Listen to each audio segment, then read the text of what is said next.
ئاوا ڕیشیە گرت دەستێکرد بە گریان ئاوا گریە هەر کاتێک نوێژی جەماعەتی بفەوتا دەستێکرد بە گریان ئالم خێرانە مەحرومە بی.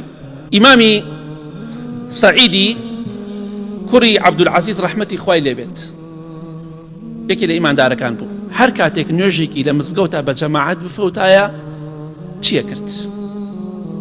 بەخوای من نەگەشتنێتەوە پلۆپایە ئاوا ڕیشیە گرت دەستێکرد بە گریان ئاوا گریە.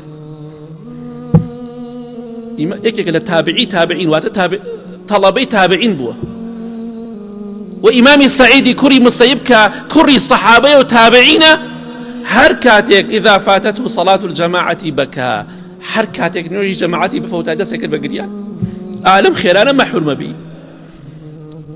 دەستێکرد بە گریان کوا ئێمە ڕۆژێ بۆ جومعەش گریان نەک بۆ جەماعەتەکەمان با بۆ خۆمادا بچینەوە.